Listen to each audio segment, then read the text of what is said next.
And we are back for another edition of Tune In, the inaugural edition of Tune In. I say inaugural because we're facing the inauguration within just a week, and this is the beginning of a new Congress, the 115th Congress that just convened. I was just sworn in last week.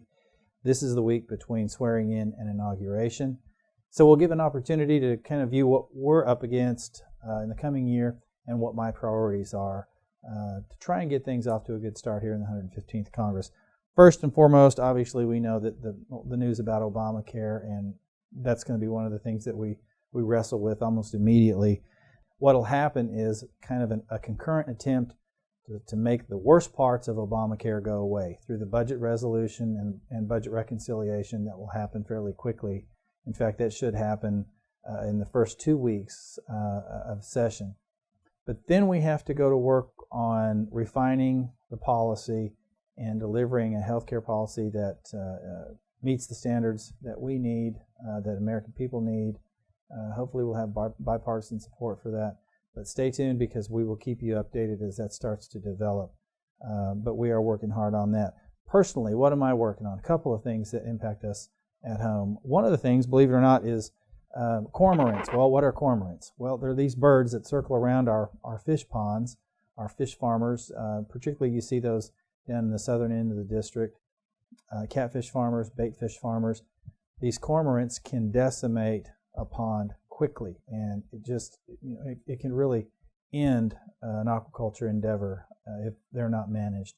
This week I introduced the Safeguard Aquaculture Act, H.R. 368. Again, allow our fish farmers to protect their ponds from those marauding cormorants. That's one of the things I'm going to be working on immediately. The other issue, as you know, I've been working hard on Cuba and ag trade there.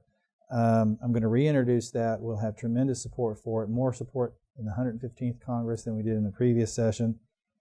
Basically, it allows for American producers to sell their goods to Cuba on credit. That's really the only purpose of the bill, is to lift the cash-only restriction for doing business in Cuba. Prices are still low. Opening up additional markets, hopefully we'll start to see those prices move up just a little bit and support our farmers. People are asking me, well, do you think Trump is going to want to do this as president?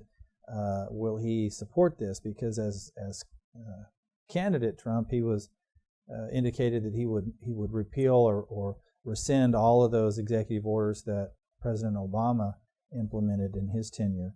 And I think the answer is yes, he will support this. And I'll tell you why. Number one, he's a businessman. Number two, he's a very pro-American businessman. And this is a very pro-American business concept. That's number one. Number two, he made comments about the fact that he wanted to make a deal that was good for the American people and good for the Cuban people without empowering the Cuban regime. This bill is exactly that. It doesn't empower the Cuban regime. It provides food to the Cuban people without empowering the Cuban regime, and it allows for U.S. entities to engage in credit transactions to sell those commodities to Cuba. That's a win-win for the Cuban people, for American farmers that want to feed Cuban people.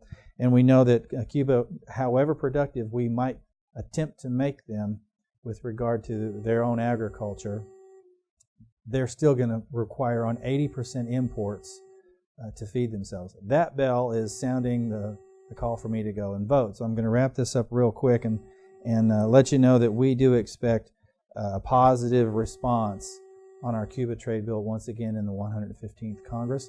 With that bell indicating it's time for me to go vote, I will leave it there, and we'll look forward to a productive 115th Congress. Stay tuned in. Tweet your comments to us at TuneInAR1, at TuneInAR1. Make sure you include your name and your hometown so we can properly attribute your question or your comment. Also hit us up on Facebook. And we look forward to tuning in with you as the year progresses. Thanks.